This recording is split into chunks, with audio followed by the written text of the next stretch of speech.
Victoria Boyert. This is my tea shop, Satori Tea Company, in San Jose, California.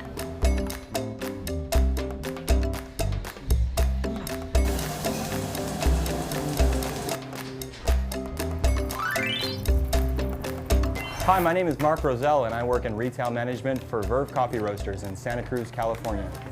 My passion for tea began when I was 7 and I took a tea class with my mother on how to serve a proper English afternoon tea. And ever since then, I knew that I wanted my life to revolve around tea, to have a tea shop and just live tea. My passion for coffee actually began as a small child when my mother would let me dip cookies in her coffee, which she took very sweet and creamy, so that was really good. Tea and coffee can be very similar and also very different. Coffee tends to be about perfecting the preparation of that specific coffee, whereas tea can be prepared in various ways and can be steeped more than once and produce different results in the cup. I definitely think coffee culture in the US is much bigger than a tea culture. I do think tea culture is growing, but we are minority. There are far more coffee houses than there are tea houses. It seems that people like to take their time with tea. You order your cup of tea, you relax, you enjoy yourself. Where when I hear coffee, I think of fast pace, get in and get out. People often grab to go. I would say I do know a bit about Chinese tea. I do sell Chinese tea currently. They're wonderful teas. I really do like them, but I don't necessarily feel a strong connection because I don't really know where they're coming from. What do I know about Chinese tea? I know that what we call black tea should really be called red tea, and black teas are only fermented teas. We will be spending 2 weeks in China, visiting 2 tea regions, Hangzhou for green tea. And we're going to the Yunnan province to learn about pu'er tea. I am ecstatic to go to China. I'm very excited about this trip.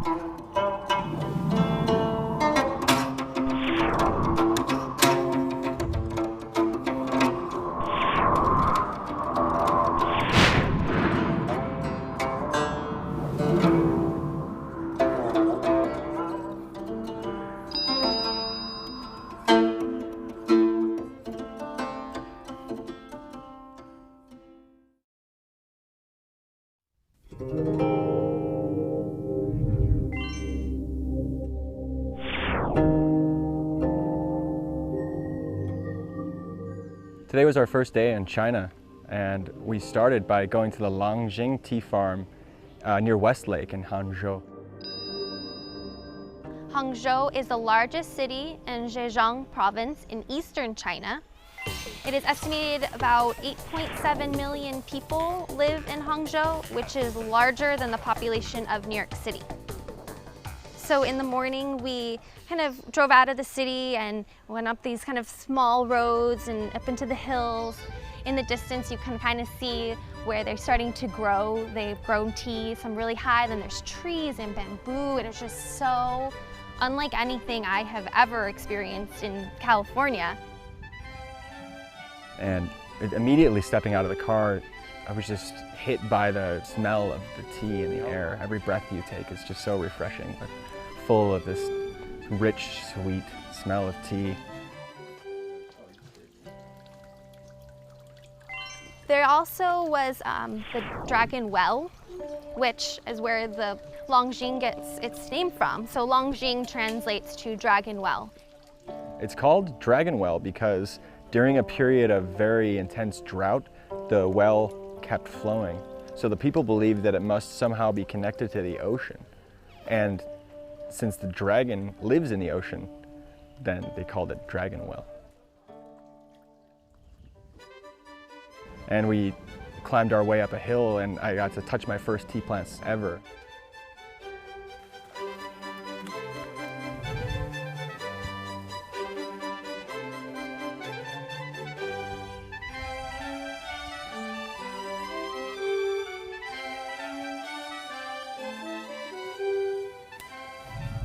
The leaves are very soft and very delicate, a lot less waxy than I would have imagined.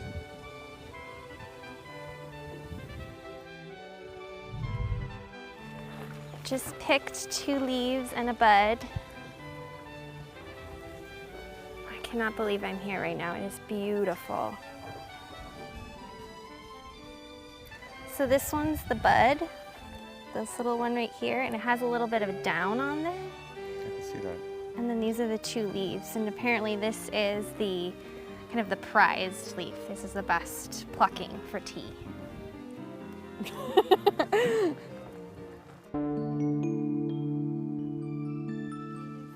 We looked out across a view that was just breathtaking. You could see the tops of separate hills kind of cascading in front of each other, and it just disappeared into the distance in the fog. And the hills were just, some of them looked straight up, and you could see tiny tea farms on each hill in the craziest spots where you thought nobody could walk there. Way in the distance, you would just see one.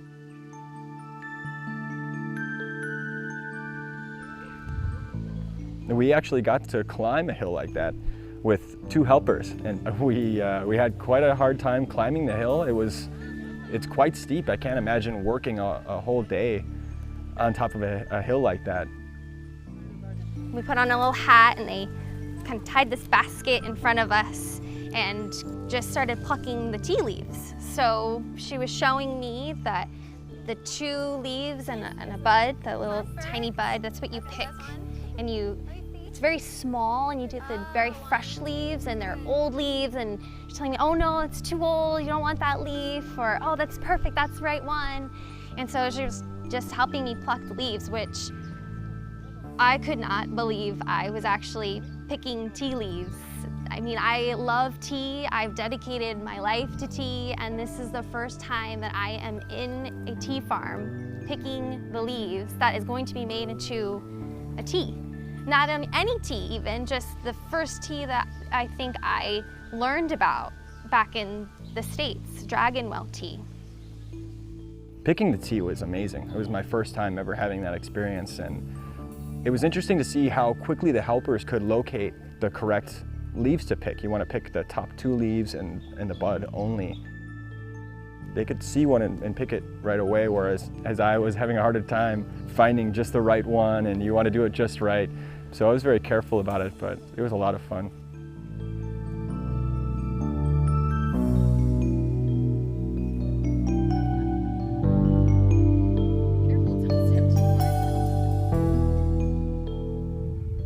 After we plucked the tea, we were actually invited to look and see how it was made into tea.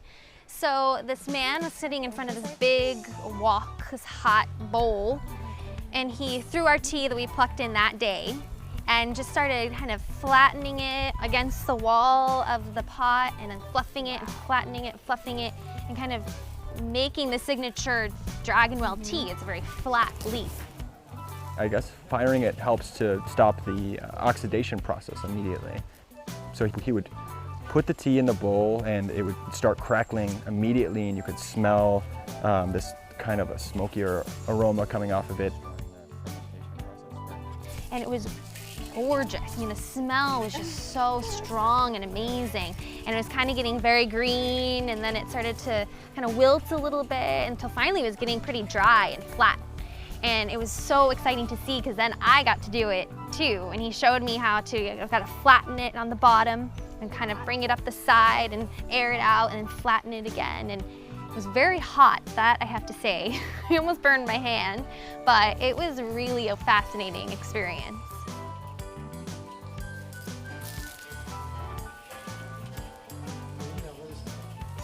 I sat down and put my hand in the bowl, and I was shocked at how hot it was. It's almost like a grill, you know? And he's sitting there putting his hand down and putting his hand down. He even told me I was trying to press the tea down into the bowl the way he did, and he was trying to tell me to press down more, and I couldn't hold my hand there for as long as he could. I thought his hands must be like leather, you know, but afterwards someone else was speaking to him, and I heard him admit that it's even hurts his hands. And thinking back on how difficult it was to climb the hill and pick the tea, and how difficult it is to fire the tea. You know, it's really a labor of love, and it takes a lot of hardship to produce something so wonderful. And I don't think that should go overlooked.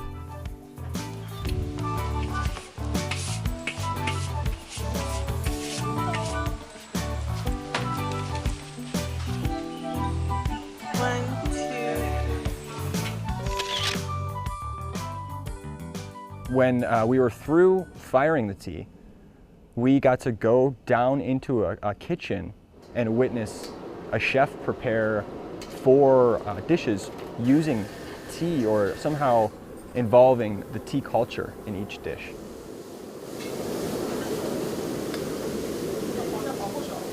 The first dish we tried was Prince Ginseng pine nut soup. It was actually served in a little clay teapot, and they put a little dry ice in this beautiful kind of bowl with flowers and this gorgeous vegetable sculptures. And they poured hot water, and all of a sudden it just steamed around the teapot, and they poured a little bit in a teacup, and that's actually how you eat the soup. It's almost like a chicken broth. The second dish was a shrimp dish called Longjing shrimp, and it was cooked with the tea leaves. The shrimp itself was unlike any shrimp I've ever had. It was so fantastic.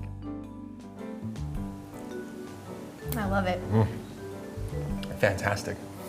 We then actually tried a free-range chicken that was it's very well known in the area. It's a very popular chicken dish in Longjing.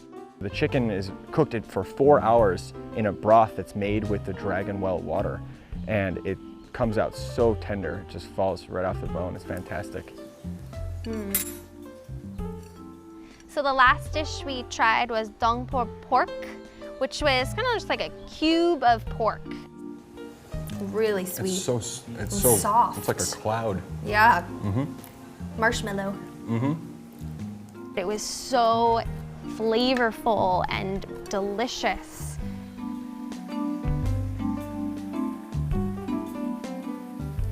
Today, my first day in Hangzhou, was my first time I've ever seen a tea farm. It was the first time I ever seen a tea plant. I did not even know what it looked like. I had never seen one in person before, and it was a dream come true for me. That's all I can say. It was something I have only dreamt about. I never in my wildest dreams even thought I'd be here today, and I was in heaven.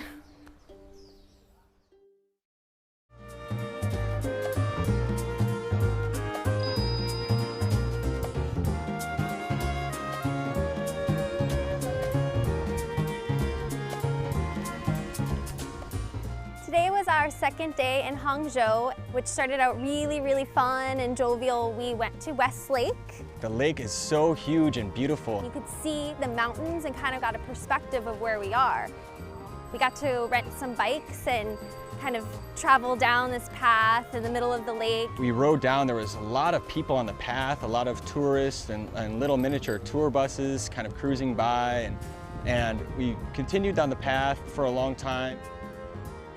Then decided to take a path down next to the water and sit and relax for a while. The breeze was blowing, and it was just such beautiful weather. And I noticed that out in the lake there weren't any motorboats. It was just everyone kind of peacefully rowing, very calm and relaxed, and just people enjoying the day. And it was so much fun. We looked out, and way across the lake, up on a big hill, we could see the top of this beautiful pagoda with a very tall golden spire on the top of it. Next, we got to take a boat ride on the lake. On a tiny little rickety wooden boat with someone in the back with a great big oar going through the water. Which was amazing. It was such a wonderful experience.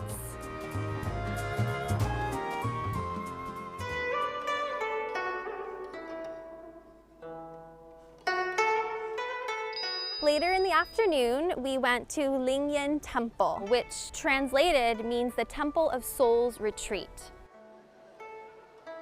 We passed all these beautiful sculptures in the side of this kind of mountain.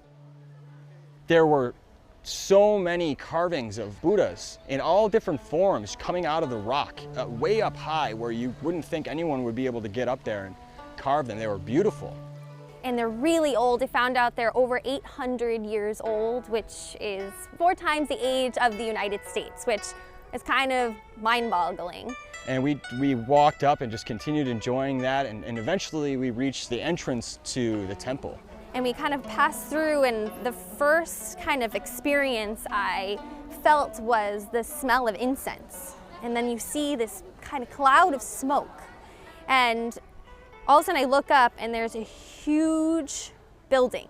We walked inside and we entered the first hall, where I was immediately struck by this massive statue that was gilded in gold, and it was 800 years old. It was the god that was overlooking and protecting the whole temple. And as you come outside, I see that they're lighting the incense. And bowing, and then placing it in these massive, almost cauldron type things filled with fire, and smoke was just billowing out of them. So this whole experience, you're kind of like shrouded in smoke, and the smell is wonderful, and the people just praising their gods and being so thankful. It was truly a rewarding experience. And we headed up the steps to the next hall, which was massive. We were able to go inside, and we had the opportunity to pay our respects to the god of Shakyamuni. It's 82 feet tall and completely gilded in gold from top to bottom, and sitting there in just peaceful serenity with bright blue hair painted on the top. Just the beautiful peacefulness on the Buddha's face was really, really inspiring. His eyes weren't fully open, and you could really feel him kind of looking upon you and just kind of showing his love and his compassion. And as you come around the corner, I see kind of like a mural, a huge mural of hundreds of gods in these 3 levels. The bottom level is the sea, and the middle is earth, and at the top it's the heavens. And kind of the focal point is Kuan Yin, which is the goddess of mercy. And she stood there holding a small pot in her hand that poured water down into the ocean. And that water is said to cure all disease. You know, we came to China to learn about Chinese tea culture, but today we got to go to this temple and learn about an entirely different part of Chinese culture. Not only do these people make tea and they have exports and we kind of know them from the outside, but this is a kind of a really wonderful glimpse of their culture from within.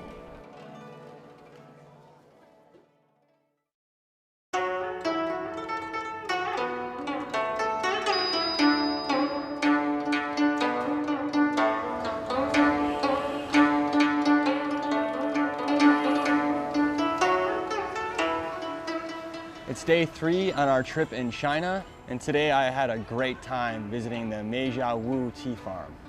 We kind of came up this road, and the village was surrounded by these big mountains, these green mountains cascading with tea farms. It was in this little valley, and we were greeted by one of the village leaders, and he took us up into some of the tea farms. And he was very nice and a very informative man. He told us many things about the tea and about the farm.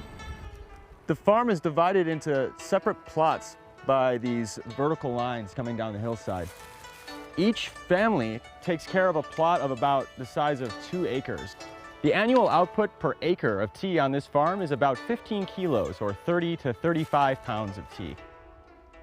Over here we have a tea plant that's over 100 years old that they have used from one mother plant, and they use the clippings and plant several tea plants over the years. This tea is much higher quality and a higher grade, which means it's a bit more expensive. Then over here we learned that these plants are about only 60 years old, still great quality, but not quite as prized and highly regarded. So even though these tea plants here are over 100 years old, they keep them very short to maintain the quality. Other tea farms, they have plucking in the spring, which is usually kind of higher quality and more expensive, and then they'll pluck in the summer and sometimes even early fall. But in Mijia Wu, to maintain quality, they only pluck in the spring. He also told us that the plants are only watered by rainfall. And so I asked him if there's ever been times when there has been rough weather or drought that may have affected the plants, and he says that yes, rarely that has happened and that some of the plants have died off, but for a long time it hasn't happened. And with a great big smile, he told us that it seems like the gods are on their side. The most interesting thing that I learned was that the monk that first planted Longjing tea actually planted the tea plants at the Ling Yin Temple that we visited yesterday. And I hadn't grasped that originally. And to see that these kind of offshoots all started at that temple was kind of awe-inspiring.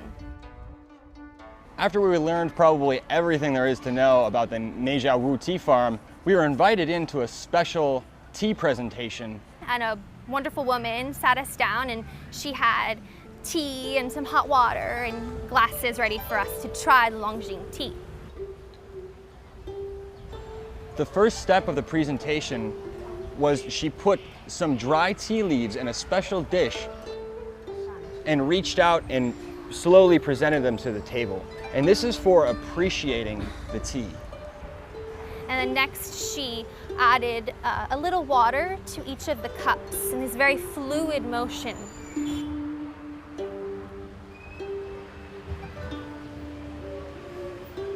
And she twirled the cups to make sure they were nice and hot, and then she discarded that water.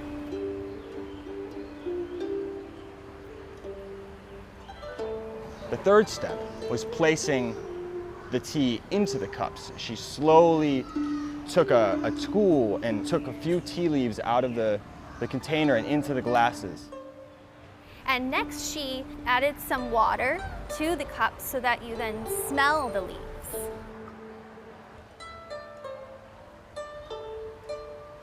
After she smelled each cup of tea, she then reached again for the hot water pot, and this time in an elaborate motion with 3 flicks of her wrist, she filled up each glass. We learned that this ceremony is called phoenix bowing 3 times because of the way she poured the water for your first cup of tea 3 times in this bowing motion, which is a sign of respect, and you're bowing to your guests. Then the tea was offered to us, and we got a chance to drink it. It smelled so rich and tasted very sweet, but I noticed that the water stayed clear, and I've never had a tea that's done that before. It was sort of amazing to have so much flavor in the clear water. They drink Longjing out of glass. You know, a lot of times you see tea drunk in China out of china or porcelain, and they drink out of glass for a very specific reason. It's so you can also see the color of the leaves and the color of the liquor. After we ate, we had the opportunity to buy some of the highest grade tea from the farm straight from the source. And that's important for 2 reasons. One, it ensures that the farmer is getting all of the money for all of their hard work and labor, and that's very important to me. Second is that it ensures that I'm getting the highest quality tea possible. There's no middleman to shuffle things around, maybe mix in lower grades and increase the price. So we got the best tea from that farm, hands down. I just bought tea. We just bought some tea from the Mijia Wu Tea Farm, direct from the source. In the United States, I normally have to go through a distributor, so it's really exciting that I got it from the farmers. And I got something that's a bit of a higher grade, their highest grade actually, and something a little bit lower, but still so delicious. And I'm really excited to share with everyone at home. Yeah, the owners of the farm we visited on Mijia Wu were kind enough to invite us back to their house for a fabulous home-cooked meal with over a dozen different dishes. It was delicious. And afterwards, we were lucky enough to buy some of the highest grade tea from the Mijia Wu Tea Farm. I bought one for myself and one to share with friends.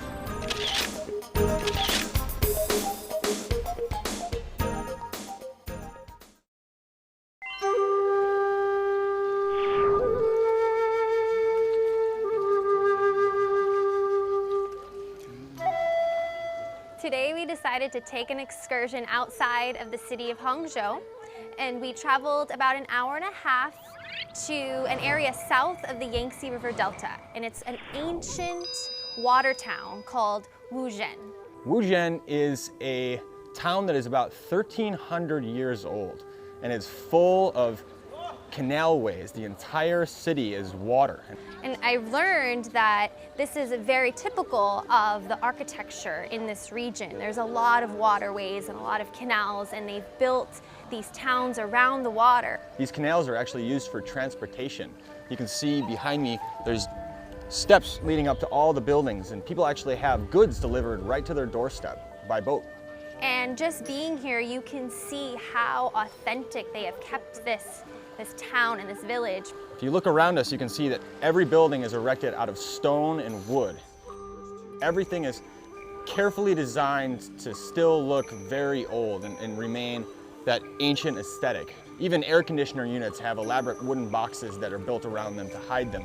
It is very quaint, and it's filled with stone bridges and alleyways and really delicate wood carvings, and they've just kept it so immaculate and so pristine even after all this time. We arrived here in the morning and the air was nice and cool. It had just finished raining, and we climbed onto this really old wooden boat to start exploring the areas of the canals. And really the only way you can get around is through these boats. And we're slowly paddled along by the driver. I was noticing how beautiful the paddle on the boat was, and we listened as that paddle slowly swished in the water, and listened to the sounds of the city around us, and watched people in their houses in the windows just enjoying their day, having tea, passed by restaurants where people were eating. As we rode along, we also noticed small nets hanging off of porches and out of windows into the water. We were told later that these nets actually are used to raise fish inside the nets, and whenever the people need to cook food, they just walk over to their window and pull the net up and pull out a fresh fish. I mean, literally fresh fish right outside your window. It doesn't get any better than that. Well, we just finished an amazing trip in Hangzhou where we learned a lot about green tea. Next stop, The Yunnan province, where we're going to learn about Boyert tea. See you there. bye!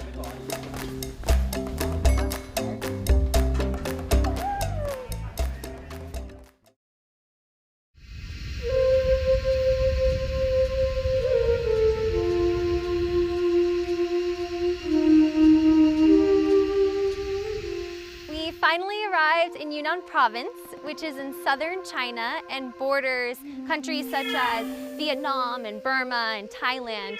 So it's definitely a different feel from where we just came from in Hangzhou.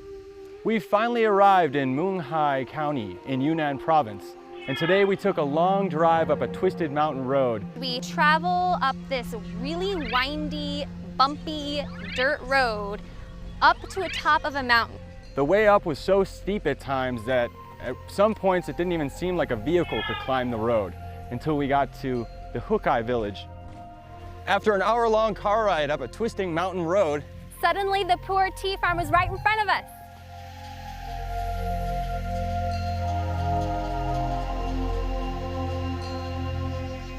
You kind of realize, Toto, we're not in Kansas anymore. This is completely different from where we had just visited. And I realized that the trees I'm looking at are actually tea trees that are probably about 9 feet tall. We were immediately greeted by girls from the Lahu minority, and they were dressed in beautiful, ornate dresses. They took us right into these trees here, which I've been told are 600 years old, and they climbed right up into the trees, so agile.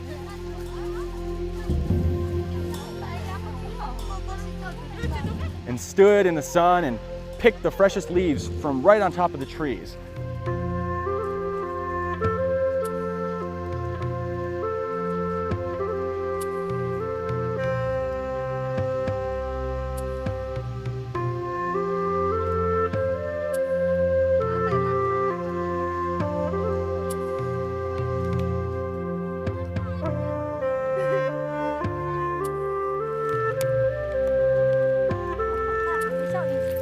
We got to climb up after them, and they taught us how to pick the leaves. You can actually see that the leaves you want to pick are younger and they're waxy and shiny, and they shine in the summer sun.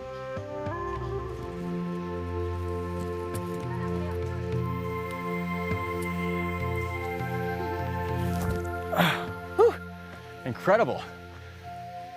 Literally standing in the treetops picking tea. I had no idea that, first of all, these plants are so big, and second of all, that you actually have to climb them to get at the tea. You don't see a single ladder on this whole farm. These girls that were kind enough to show us how to pick the tea are completely agile. Some of them aren't even holding on to anything, just balancing on their feet and reaching out and pulling the limbs toward them and plucking off just the tips, just a few leaves and the sprout. And you can actually tell just by looking at them that it's this bright sort of waxy, shiny leaf. So it's easier to pick it out than we experienced on Longjing, where the plants were so much smaller and there's more of a consistency between the leaves, and the sprouts you're picking are a lot smaller too. These are probably at least double in size than the leaves you pick on the Longjing Tea Farm. And I was so excited and thrilled when the woman invited me to climb the tree and start picking some tea leaves to make pu'er tea. And at first I was a little nervous because I'm not a tree climber, this is not what I do daily, but she showed me where to step and we kind of climbed up. Oh my goodness, this is so cool. The view was spectacular, and right then I realized I am one of the few people that will ever get to see this and experience this. I was like a kid in the candy store. I was just in my element, and I was just thrilled to be there, right there on top of the tree, looking over all the other tea trees and just being here.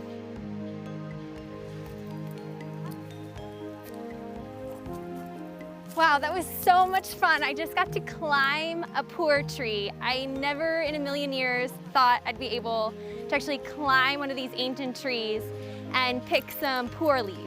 It was so out of this world. I can't even explain to you how much fun and exciting, and it was more than I could ever dream of. I really had no idea what to expect, but we got to climb the trees, and I am thrilled beyond anything. I am so happy right now. Yay! I'm so excited. Next, we were greeted by girls from the Bulong minority. They had beautifully crafted flower headdresses and beautiful blue dresses that went down to their feet. They climbed up into some trees and began to sing a local folk song that they sing while picking, and a man with a 4-string guitar stood below the trees playing with them. The whole time they were picking, they were just full of big, beautiful smiles, and we got so many great photographs of them against the sun in the background.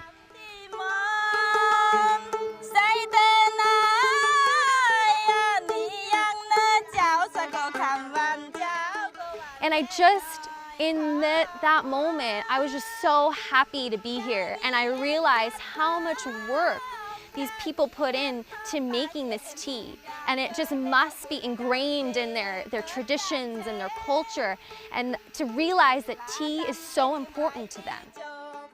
I couldn't really ever understand and grasp that back in the States, because there we're a bit removed from the home of tea, and here we are, kind of where tea began, and it is just so amazing.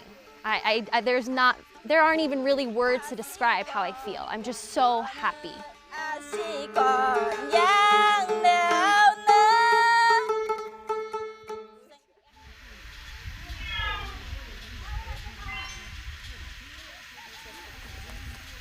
After we had picked a good amount of tea, we walked back toward the village where we were shown how the tea is processed here.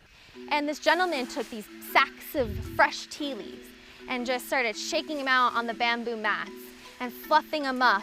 And we learned that he's actually kind of lying them out to start withering the leaves a little bit. And then right away he took bunches of tea leaves and put them in a basket, and there are these stone woks, or stone and metal pans right next to us, and they're hot. underneath they're actually feeding it bamboo, and there's a fire, bamboo fire essentially, heating these huge bowls.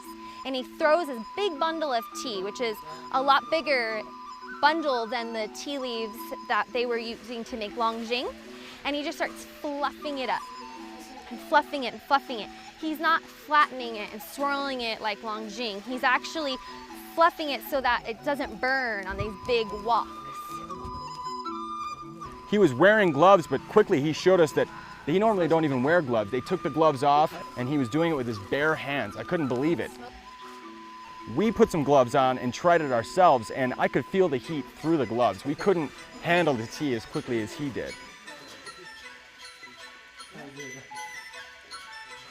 And I think it's because they need to kind of feel when it's the right sogginess or dampness and the right temperature for the leaves. After he'd removed the tea from the hot basin, he laid it into a tray, and he rolled the tea around it on itself. This is called bruising, which helps to bring the flavor in the tea to the outside of the leaves, which is why we can taste it after it's brewed.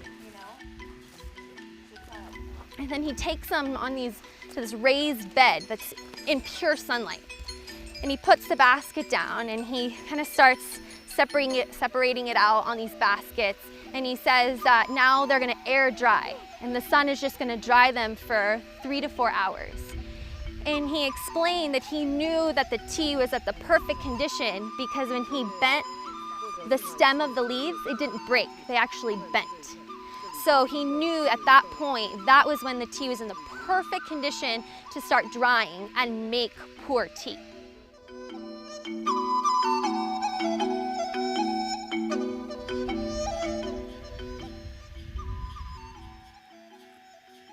After lunch, a woman presented us pu'er tea in a different style that we'd seen at the Longjing Tea Farm. This was my favorite part of the day because of course I love tea and I love pu'er, and this is going to be something that I've really never tried before back home in the United States. First, you take hot water and you actually heat this little cup, this porcelain cup, it's called a gaiwan, and you heat the cup, and she heats all the little cups that we'll be drinking out of and the pitcher as well. And this is to kind of make sure that they're warm for when we actually drink the tea.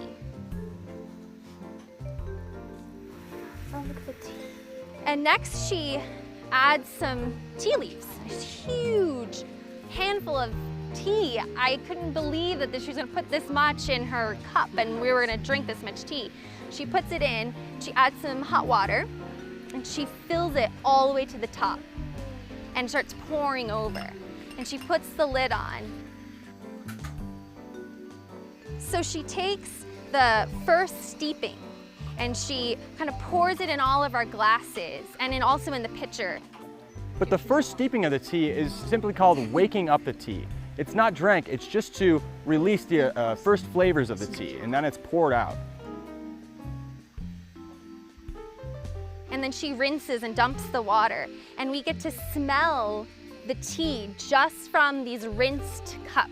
And you can kind of start to smell this little bit of earthiness and some of this greenness of the tea.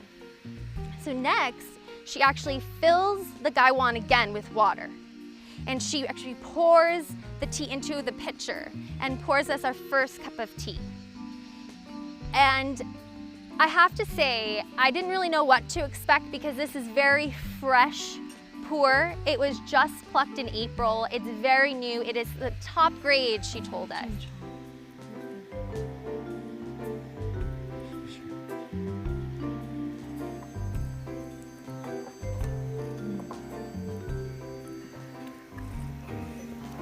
Oh, it's nice.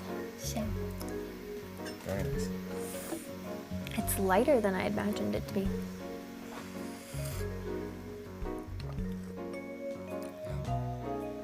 The pu'er here is, well, at least the first steeping is very mild, definitely toasty, but it's also more stringent. We usually have a very dark pu'er back home. This is very light and fresh.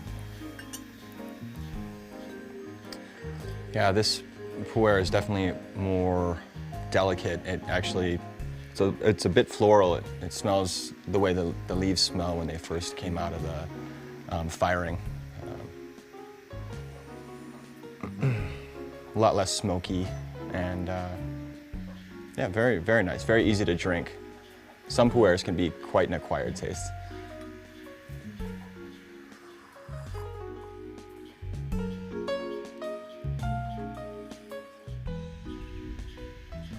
基本上也在个700，平均价在700左右。 After we had enjoyed tea, we came back to the tea farm and met with Mr. He, a renowned scholar of pu'er tea. One fact he explained to us was that this area was originally settled over 1,000 years ago by the Lahu minority. And they have been making pu'er for over 1,000 years. The tea here is harvested from February all the way to November, the earliest harvest being the highest quality of the tea. Another thing that we learned is that the trees in this area are barely tended to. There's no clipping back of the trees during the off-season. There's no fertilizing, there's no watering, and there's absolutely no pesticides. These trees are ancient and they produce the highest quality, the most natural and unpolluted of pu'er tea. I asked the scholar really what makes pu'er so different from a green tea, from a black tea, and he explained that first and foremost, when you drink pu'er from these ancient trees, from these bigger leaves, you actually are having a lot more health benefits than green tea. And the States kind of always hear about green tea, but pu'er actually, they believe, has more health benefits, most notably for lowering your cholesterol. It was interesting to note that actually the tea bushes of the Longjing tea and all the pu'er trees here are actually the same plant. They're all Camellia sinensis, but each of these different regions have different varieties of this one plant. I own a tea shop where I do sell some pu'er, and I kind of realized here it's intense labor to make this tea. So when people back home kind of complain a little bit about how expensive this tea is, I wish that they could be in my shoes right now to see how hard these people work and how much love and dedication they have put into this tea. I also just love that it's not just taste. You drink with your eyes and you drink with your nose, and of course you taste the tea, and you also feel, I mean, there's cicadas and they're humming and buzzing around us, and it's just so peaceful and completely unlike any other place I've been to in my life.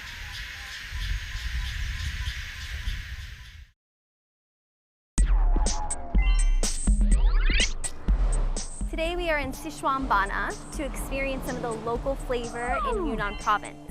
We headed down to the Wild Elephant Valley, and we were greeted by a group from the Hua minority. They put on a special tribal drum dance for us. It was amazing. I've been a dancer my whole life, and seeing this was very different from kind of what we see in the US or really anywhere else. It was very powerful. It was very animalistic. It almost looked like the women were using their hair as like ears.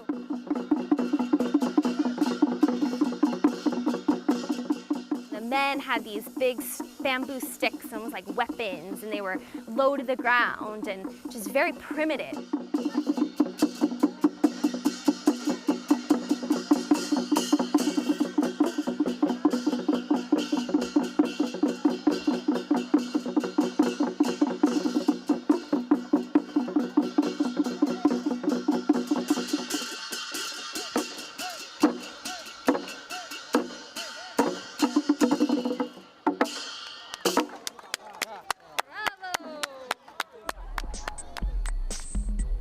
Later in the afternoon, we drove a little further into the wilderness, and we headed over to see some wild elephants.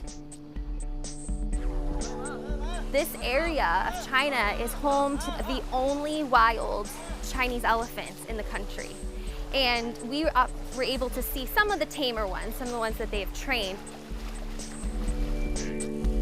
A group of 4 elephants with a trainer came through the water, just eating their lunch. They were just eating as much as they could. They just noshing away, picking up these really long grasses that grow along the water. They seem to enjoy those the most.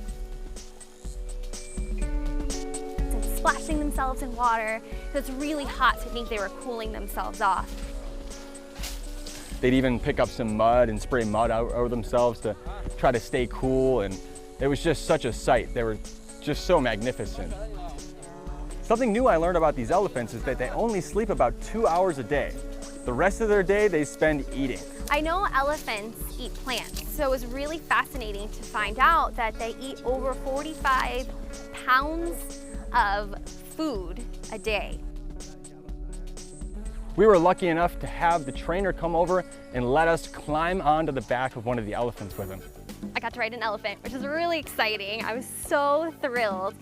Nothing on it, I'm not prepared, I don't have a helmet. Then we carefully climbed onto the back of it, holding onto the trainer as the elephant stood back up and walked through the muddy banks. And it was kind of scary, though thrilling at the same time, because of course the riverbed is not flat, it's not a road. So we were kind of going low and up and like rummaging around, and I just kind of like let my body move with the movement.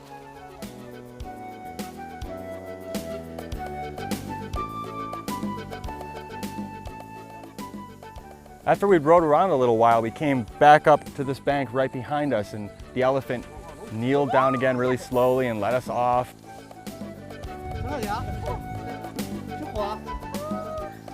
We stood there and thanked it.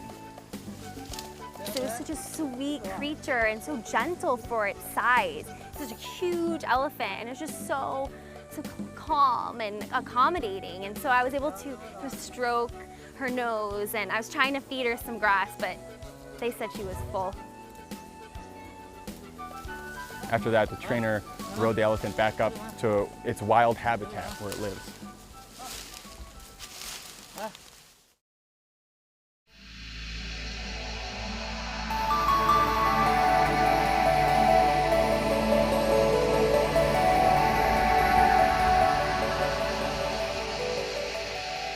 Our last and final day visiting the tea lands of China, and we were very fortunate to visit Bangpo Laozhai Village, which is just up this very kind of rural mountainside, and the translation actually means mid-mountain old village.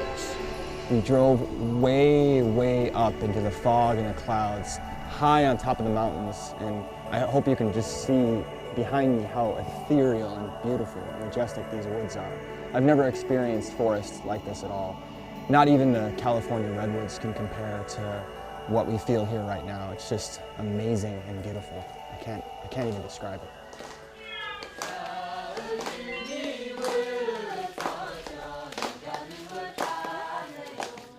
We began our hike by entering the village, and we rounded a corner and we were greeted by the minority, the Hani minority here.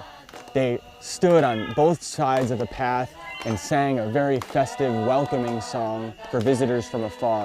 They clapped as they sang. And they were dressed in their traditional garments, which were very different from some of the other ones we saw. They had a lot of feathers and these silver discs on their dress that almost kind of reminded me of Native Americans, because it was, you know, with the feathers and the pom-poms and the discs that looked like shells. It was quite interesting to see some of the parallels of Native Americans in the US and some of the villagers and the ethnic minorities here.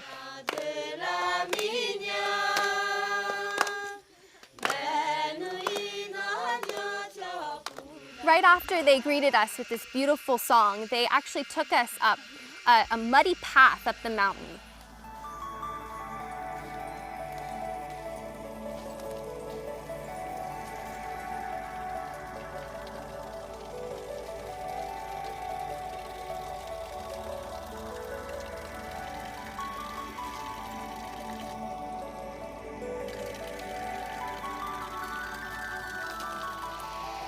As we walked, the views just spread out ahead of us, and the fog got thicker and thicker, the mists just moving through the trees.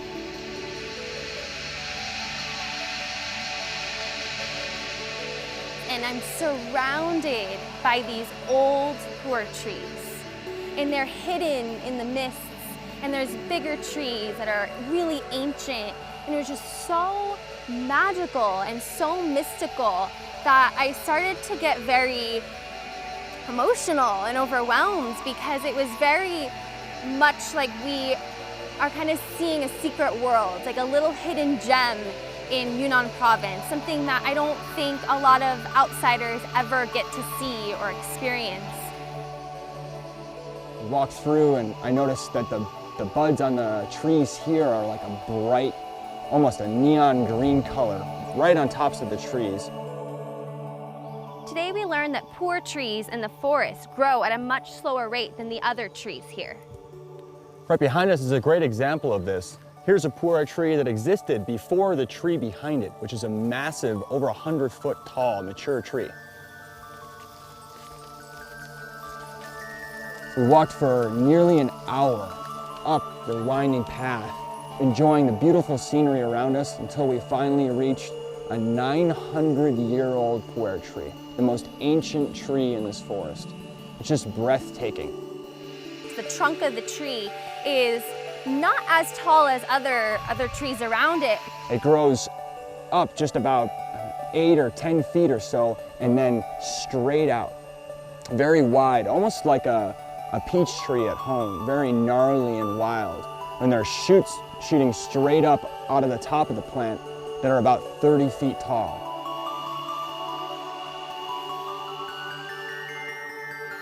And just as we were kind of admiring and kind of revering this old tree, We watched the Hani minority men and women that had hiked up here with us climb up into the trees on these steep slopes around us.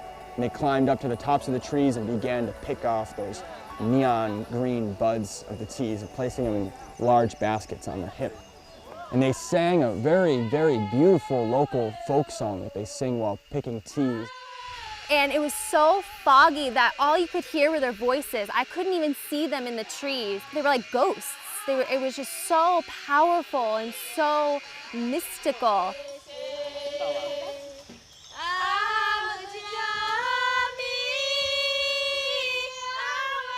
It actually reminded me of hearing the tribal songs of Seneca and Iroquois Indian on reservations when I grew up as a child in upstate New York.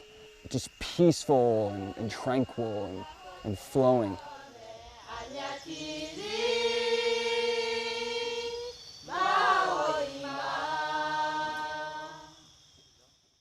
Just after they finished singing and plucked some tea from these beautiful hidden trees in the mist, we actually were able to try some of the tea made from the ancient tree here. We were standing in front of an ancient 900-year-old pu'er tree.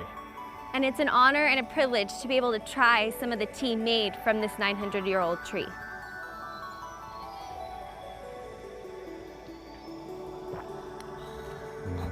Oh, it's so good. The pu'er here from this ancient tree is a completely different taste from the one that we tried at Hakkai. It has almost a fruity note to it, but it's definitely really toasty and earthy and has a bit more astringency. It is so good. The flavors are much more complex. When you first sip it, it's got that initial flavor that we tasted, and as it sits in your mouth, you can taste just all these different flavors come out in the tea, and you can really taste the age.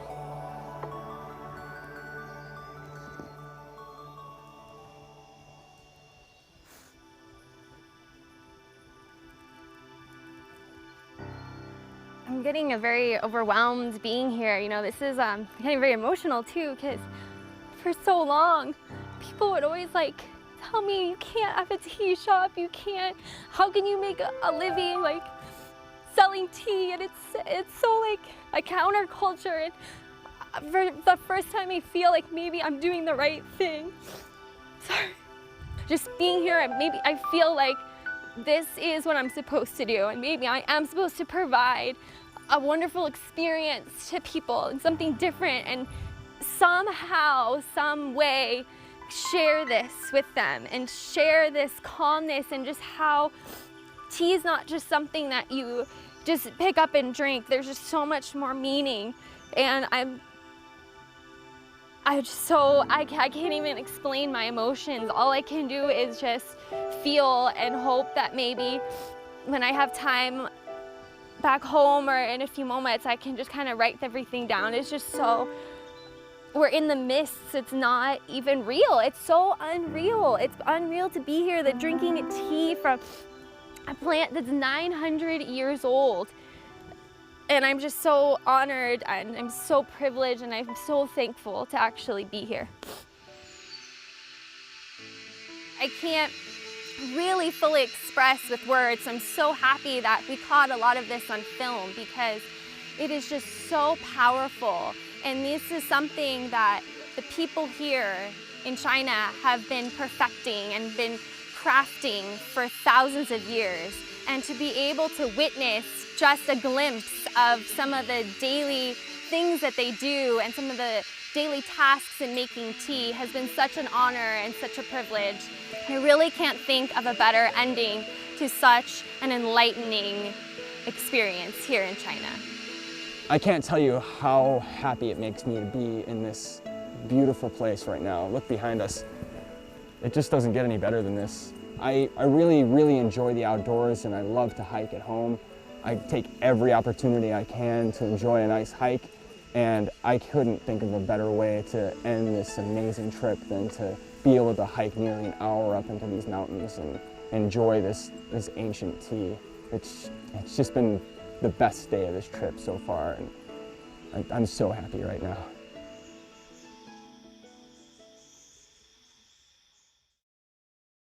Personally, from this trip, I have learned to really appreciate the Chinese culture in all its aspects. Professionally, I am walking away with a boosted confidence as a tea shop owner in the United States. I have so much more knowledge and so much more experience to bring back and share in my shop. As a person who works in coffee, I've really gained a much greater understanding of Chinese tea and just a much greater sense of appreciation for the tea itself. I hope to bring back some of the preparation methods I've learned and teach my staff, and I also hope to bring some of the higher quality teas into my shop to offer to my customers.